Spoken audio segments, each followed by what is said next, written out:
Hello, traveler. My name is Dr. Kobakos. Welcome to my channel. For more than 40 years, I have studied nature and the knowledge surrounding it. Over time, I noticed something troubling. Information about medicinal plants is rarely discussed, rarely promoted, and often quietly ignored. We live in a world where health is treated as a product, and large industrial systems influence what is researched, what is promoted, and what remains unseen. In this video, I will show how modern views on medicine and health have been shaped, and in some cases distorted, by economic interests. Interests that do not benefit from people staying healthy or relying on the free resources that nature provides. Piece by piece, plant by plant, I gathered what was left behind. I do not promise miracles. I present observation, history, and evidence, because people must know the truth. Apples. You think you know apples. Red Delicious, Granny Smith, maybe Honeycrisp. But America once had 17,000 apple varieties. You've tasted perhaps 10. In September 1993, I met Tom Burford, an elderly orchardist in Vermont. His farmer's market table stopped me. 40 different apples. Bronze, russeted brown, irregular shapes. He handed me Cox's Orange Pippin, English variety, 1825. I bit into it. Explosion of flavor, complex, aromatic, wine-like. Ashmead's Kernel, 1700s. This one tasted like honey, pears, and flowers combined. Then Roxbury Russet, oldest American variety from the 1600s. Nutty, spicy, incredible. America had 17,000 varieties, Tom explained, each one different. We had apples for fresh eating, for pies, for sauce, for storage, for cider. Now, 10 varieties control 90% of the market. They taste like cardboard because they're bred for appearance, not flavor. He showed me Northern Spy, best for pies, Gravensteins for sauce, Newtown Pippins that stored 6 months, and cider apples, Harrison, Golden Russet. These are too tart to eat fresh, but for fermentation, perfect. 80% of historical apples were for cider, safer than water. Then Prohibition came in 1920. Federal agents destroyed the orchards. Tens of thousands of varieties lost forever. From that day, I began investigating what happened to the other 16,990 varieties. I'm standing in a heritage orchard in New York.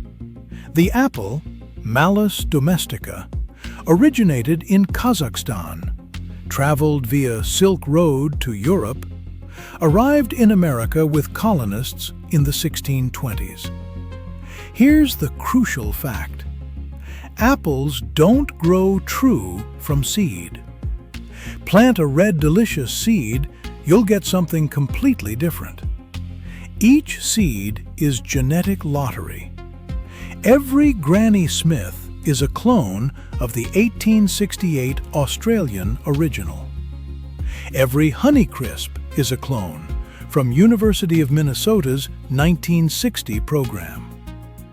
The only way to preserve varieties is grafting. This genetic randomness created extraordinary diversity. By the 1800s, America had 17,000 named varieties. Every region had unique apples adapted to local climate. But most weren't for eating fresh. They were for cider. Colonial Americans drank cider like we drink water, 10 gallons per person annually. Cider was safer than contaminated water. These cider apples, high in tannins, often bitter fresh, were perfect for fermentation. Pilgrims brought apples in the 1620s.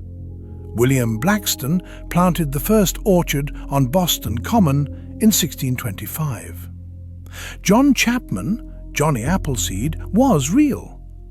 Between 1774 and 1845, he traveled through Ohio, Indiana, Illinois, establishing nurseries, selling seedlings to pioneers. His seedling orchards created thousands of unique varieties, mostly for cider. By the 1800s, unprecedented diversity existed. The 1872 USDA catalogue listed over 1,000 varieties. Reality, 14,000 to 17,000 existed. Each region developed adapted varieties, cold hardy in Minnesota, heat tolerant in the south. Long storing varieties exported to England. Agricultural fairs held competitions. Pomological societies documented varieties. This was the golden age. Then came systematic destruction. The mid-1800s temperance movement targeted alcohol, including cider. Catastrophic because 80% of apples were cider varieties, too tart or bitter for fresh eating. When the 18th Amendment prohibited alcohol in 1920, federal agents destroyed cider orchards. Farmers were forced to chop down trees or face prosecution. Even when Prohibition ended in 1933, cider culture didn't return. Americans had been retrained to drink soft drinks and beer. Between 1920 and 1950, an estimated 10,000 to 14,000 varieties disappeared forever. 3 centuries of genetic diversity destroyed in 3 decades.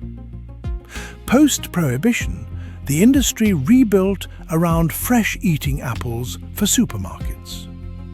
Demands: uniform size and color, long shelf life, cosmetic perfection. Enter Red Delicious. Between 1940 and 1990, it dominated. At peak in the 1980s, it was 75% of Washington state production. Red Delicious was bred generation after generation for appearance. Deeper red, perfect shape, thick skin. Not bred for flavor, texture, nutrition. Result? 1940s Red Delicious had decent flavor. By 1990s, mealy, bland, tasteless. The phrase mealy Red Delicious entered American culture as shorthand for disappointment. By 2000, consumer backlash was complete. Growers ripped out millions of trees at enormous loss. Many orchards bankrupted. Supermarket consolidation reduced variety further. Most stores stocked 5 to 10 varieties. Controlled atmosphere storage kept apples 12 months, but degraded flavor. The USDA grading system created perverse incentives. Fancy grade required perfect color, no blemishes. Farmers bred for cosmetics, not flavor. Many heirloom varieties develop russeting, rough, brownish skin. Russeting doesn't affect flavor and may indicate higher antioxidants. But russeted apples cannot achieve fancy grade, so they disappeared. This cosmetic obsession required intensive chemicals. Apples rank number 1 on the Dirty Dozen list of most pesticide-contaminated produce. 90% of conventional apples test positive for pesticide residues. average apple contains 4.4 different pesticides. Commercial apples are sprayed 10 to 20 times per season. Modern varieties lack disease resistance. Many heirlooms show natural resistance but don't meet cosmetic standards. And nearly all commercial apples are coated with wax for shine. That shine covers fruit stored for months, bred for appearance, tasting like nothing. Let me be clear about the real problem. Not farmers trapped in a system that punishes diversity. Not consumers trained to expect perfection. The enemy is the system itself. A system that values appearance over flavor. Grading standards that punish natural variation. Supermarket monopolies stocking only profitable varieties. Marketing that created the perfect apple aesthetic. Economics that destroy diversity for efficiency.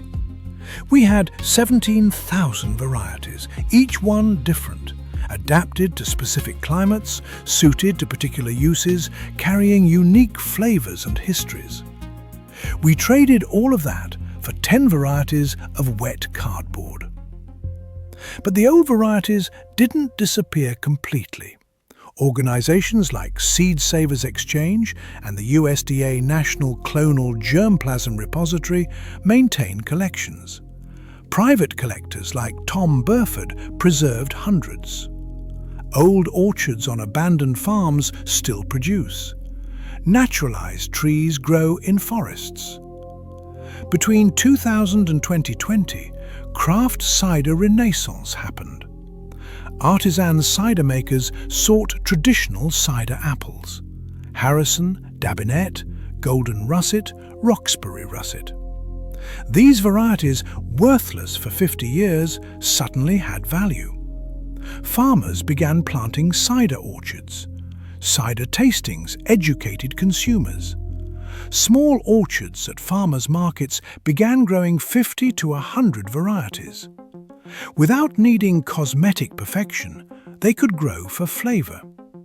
Ashmead's Kernel, Cox's Orange Pippin, Aesopus Spitzenberg, irregular or russeted but extraordinary, began commanding premium prices. University programs shifted slightly. Minnesota developed Honeycrisp, emphasizing flavor. Cornell created Snapdragon. Washington State bred Cosmic Crisp. Flavor matters again. Here's what you can do. Shop farmers' markets for heirloom apples. Look for ugly apples, russeting, irregular shapes. These were bred for taste. Try Ashmead's Kernel, Roxbury Russet, Cox's Orange Pippin. Buy organic apples, they're number one on Dirty Dozen. Use appropriate varieties. Tart apples for baking, sweet tart for fresh eating, high tannin for fermentation. Support local orchards growing diverse varieties. Try craft cider. If you have property, plant a grafted heirloom tree. Join grafting workshops. Most importantly, question the perfect red, shiny apple. That cosmetic perfection cost us 17,000 flavors. Choosing ugly apples is voting for diversity over conformity, for flavor over appearance. Teach the next generation that apples fed America before they became decorations. That real apples come in dozens of colors and flavors, each with purpose, each with history. I'm back in my archive as autumn evening fades. On my desk sits a jar of apple seeds, not for planting, but as reminder of genetic possibility. Tom Burford passed away in 2020 at age 94, but his orchard preserves over 300 varieties. His students continue grafting workshops, keeping knowledge alive. Heirloom varieties exist in seed banks and preservation orchards. They're on old farms and in forests, waiting to be grafted, planted, tasted, waiting to remind us that an apple can be 17,000 different things. An apple a day keeps the doctor away. The saying meant something when apples had real nutrition and flavor. Now it means eating waxed objects sprayed with pesticides. But the real apples survived, preserved by stubborn individuals who refuse to accept that perfection means tasteless. Every autumn, millions of identical apples are grown and sold. But in small orchards, heritage varieties still produce extraordinary diversity. Grafting workshops still teach techniques. Craft cider makers still seek heirlooms. The question isn't whether these apples can survive. They proved they can survive prohibition, industrialization, cosmetic tyranny. The question is whether we can remember that food should taste like something, that perfection isn't red and shiny, that 17,000 varieties isn't excess. It's possibility, adaptation, resilience.